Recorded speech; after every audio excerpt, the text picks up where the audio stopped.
Le Conseil des jeunes leaders en Mauritanie tient son premier forum sur le secteur minier.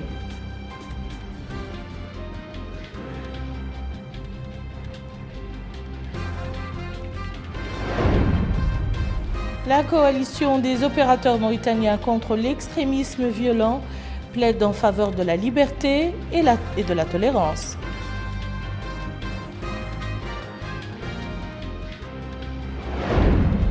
Au Nigeria, les élections présidentielles et législatives reportées au samedi prochain.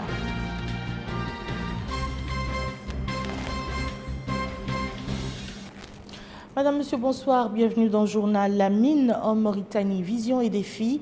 C'est le thème d'un forum organisé par le Conseil des jeunes leaders en Mauritanie. Son objectif, créer un réseau de jeunes mauritaniens opérant dans le domaine minier, encourager l'échange d'idées et d'expériences entre les jeunes évoluant dans ce secteur, la sensibilisation sur les dangers liés aux activités minières et enfin encourager l'intégration des femmes dans le domaine minier. Abdoul Adamaba. Cette première édition du Forum du Conseil des jeunes leaders miniers en Mauritanie a été marquée par plusieurs présentations à propos du secteur minier en Mauritanie, particulièrement la vision et les défis de ce secteur, ainsi un exposé sur le secteur des mines en Mauritanie, les voies et moyens permettant de contribuer à la formation et à l'intégration des jeunes Mauritaniens dans ce domaine, encourager l'accès des femmes à ce domaine, entre autres, ont été présentés durant ce forum. Mohamed Mohamedan Oulel Mami, président du Conseil des jeunes leaders miniers en Mauritanie, a affirmé que l'objectif de ce regroupement est de participer au développement et à la valorisation du secteur minier, ce afin, dit-il, de permettre la mise en place d'un réseau de jeunes qui s'intéressent à ce secteur et à son essor. La contribution de la mine pour le rayonnement de notre pays a été rappelée. La mine a été aussi réussi à faire connaître le pays dans le monde. Figurez-vous qu'on avait des clients en France, pratiquement dans toute la communauté européenne. La SNIM vendait dans ces pays-là. Nous avons des clients aux États-Unis, on avait des clients au Japon, on avait des clients au Pakistan. Donc, la mine, au moins, en tout cas l'exemple de la SNIM que je connais, a contribué à faire connaître les pays. Évidemment, les mines dans le monde entier, et par définition, ont une durée de vie limitée. Les réserves vont s'épuiser un jour. Et c'est ça le drame des mines dans le monde entier. C'est que vous créez de l'activité dans une région, des familles arrivent, il y a de la vie sociale, et tout d'un coup, tout s'arrête. La nécessité de compétir et s'ouvrir sur le marché international a aussi été évoquée. Je suis très content qu'il y ait une école de mines pour former des Mauritaniens ici qui vont se perfectionner ailleurs, tout en continuant à aller dans les grandes écoles minières internationales. Parce que je suis d'un groupe de gens, d'une génération qui croit à la compétition. Je suis très content. Tout à l'heure, je parlais à des Mauritaniens qui travaillent en Chine, en Europe et tout ça. Il faut se mettre au niveau international si on veut réussir au niveau national. Donc, la compétition se fait au niveau international. Elle ne se fait pas ici. Donc, les mines, comme vous avez dit tout à l'heure, aux États-Unis, mais aussi ailleurs. À la fin de ces rencontres, des attestations ont été décernées à des personnalités ayant contribué à l'essor du secteur des mines en Mauritanie.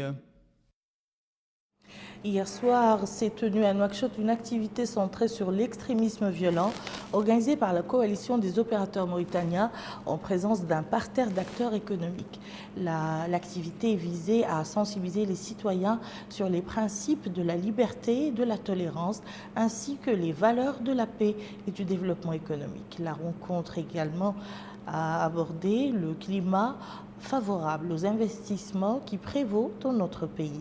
Le président de cette coalition a indiqué que la création de ce cadre répond aux conditions d'insécurité et d'instabilité que connaît le monde, se félicitant au passage de l'expérience mauritanienne réussie en matière d'approche sécuritaire. Sans sécurité, en effet, il ne peut y avoir de développement. Ce climat apaisé chez nous a favorisé l'épanouissement des affaires, particulièrement le commerce où les femmes sont très présentes. Seulement, cette activité a besoin d'être régulée au niveau de certains de nos marchés. Mohamed Lemel Bakar. Nul doute que la femme mauritanienne a réussi ces dernières années à conforter sa place dans le marché des affaires et prouver au même titre que l'homme qu'elle excelle dans ce domaine. Et pour vraiment marquer leur cachet, les femmes mauritaniennes disposent d'un marché dénommé Marché Chinkit pour femmes. Selon la présidente de ce marché, le Matmut Mogueya, ce marché dispose d'une gamme variée de produits, notamment des articles domestiques, les meubles, les vestimentaires, l'esthétique, la parfumerie, etc. Autre spécificité de ce marché, selon toujours la présidente du marché Chinkit pour femmes, l'organisation. Contrairement aux autres marchés de la capitale, où les marchandises, dit-elle, sont exposées pêle-mêle sur les places publiques. Pour elle, cette anarchie donne une mauvaise image de la ville. Elle déplore par ailleurs l'existence d'une chaîne de boutiques sur les avenues auxquelles sont venus s'ajouter dernièrement, dit-elle, de nouveaux marchés dépourvus de parking et de toilettes. Reste que ces marchés, particulièrement ceux détenus par les femmes, contribuent à la résorption du chômage parmi la frange des jeunes. Parlons à présent des habitudes alimentaires.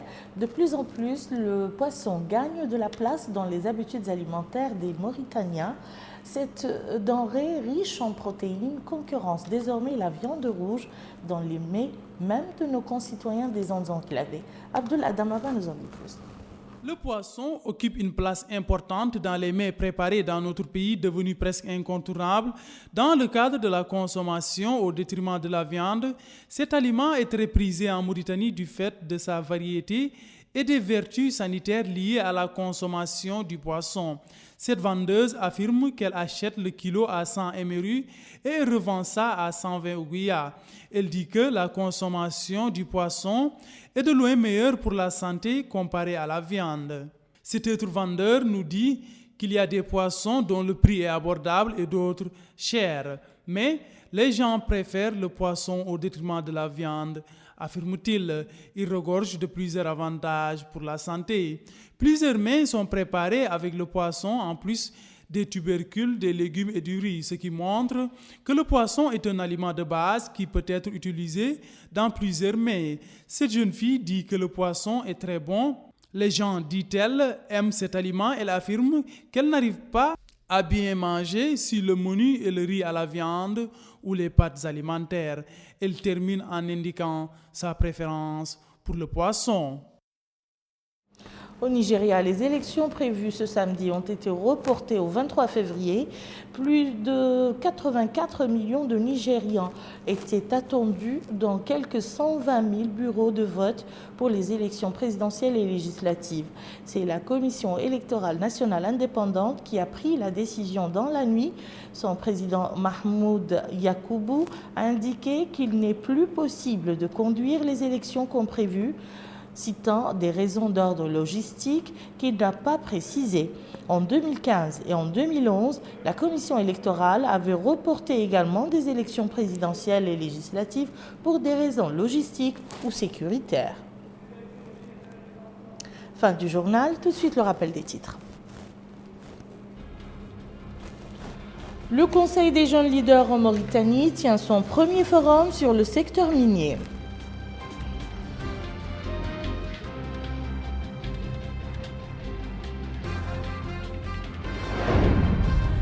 La coalition des opérateurs mauritaniens contre l'extrémisme violent plaide en faveur de la liberté et de la tolérance.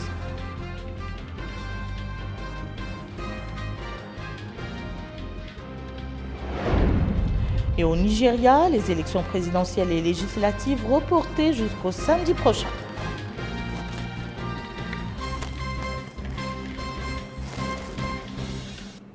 Merci, Madame, Monsieur, de nous avoir suivis. À très bientôt, Inch'Allah.